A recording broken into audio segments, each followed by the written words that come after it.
Hello, Dick Van Dyke Show friends. Welcome to my YouTube channel. My name is KJ Ricardo, and today's video is a production spotlight on the casting of Jerry Helper on the Dick Van Dyke Show.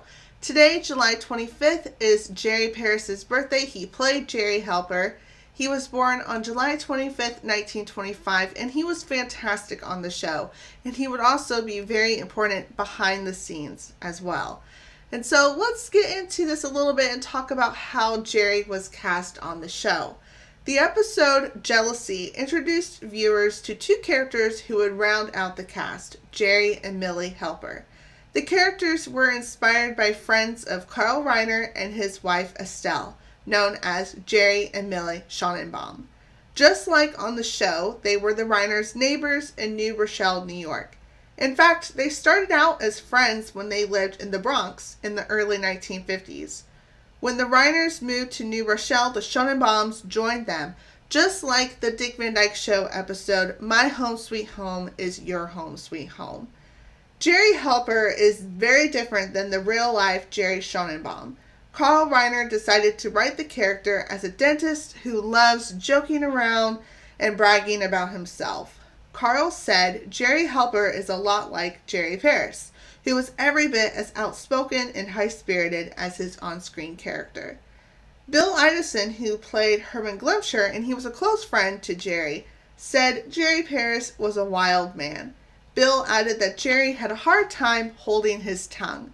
Bill said Jerry would just say whatever was on his mind. Dick Van Dyke said he had absolutely no editor in his brain. Whatever Jerry thought or felt fell right out of his mouth. He was that spontaneous, and very often he'd say something that was inappropriate and make people mad. Dick was one of Jerry's closest friends, and he loved Jerry's enthusiasm. Dick said he just ate up life in great big bites. I tell you, I loved him dearly. He was a unique human being. Originally, another couple played the Petrie's next-door neighbors in the show's pilot, The Sick Boy and the Sitter, played by Michael Keith and Barbara Eiler. However, they weren't comedians, and Carl Reiner wanted comedians. So producers began looking for other actors while the rest of the cast and crew filmed other episodes. Producer Sheldon Leonard was friends with Jerry Paris, and Jerry was his first and only choice to play Jerry Helper.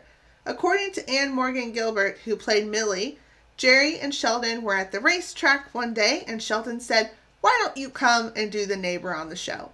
Jerry took Sheldon up on his offer on the spot, and it was an obvious fit. Jerry Paris was Jerry Helper. Because he was so much like the character, he hardly had to act. He was just himself.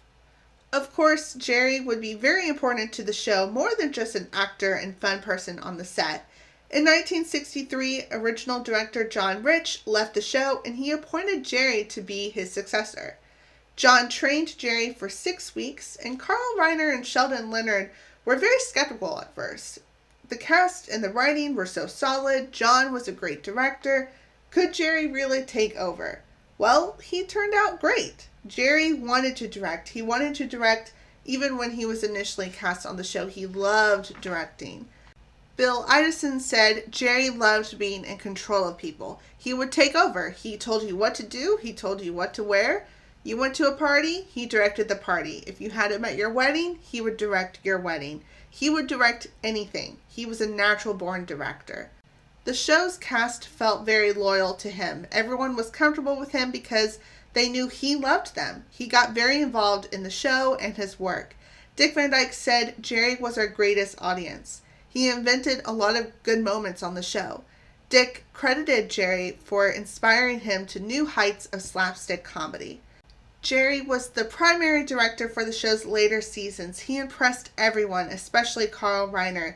He encouraged the actors to try anything to make a scene even more hilarious. He let them play around, which is exactly what a good director should do. Jerry directed with so much intelligence, passion, and enthusiasm. Jerry was recognized for his hard work in 1964 when he won the Emmy for Outstanding Directorial Achievement in Comedy. And he would go on to direct many other projects, including Happy Days. He was fantastic, and when I look at photos of him directing, I can just see the excitement and creativity in his eyes. He loved his work, and we should all be so lucky to have a job that we joyfully, wholeheartedly love. So that's it. That's all I have for you this week. I hope you enjoyed learning a little bit more about Jerry Paris and how he was cast on the show. He was very important to the show. He was fantastic as Jerry Helper. Jerry is just such a great character where he's a little boastful, but he's a great friend and husband, and so he's just a delight on the screen. But Jerry Paris would be very instrumental behind the scenes as a director for the show. He was just fantastic, and he truly had a passion for the show, and he wanted to make it the best show that he could possibly produce, and he did just that. And so let me know what you enjoyed about this video, what you learned. Put that in a comment, and I would be happy to read that. Thanks for watching, and I'll see you guys next time with another video. And remember to always laugh often.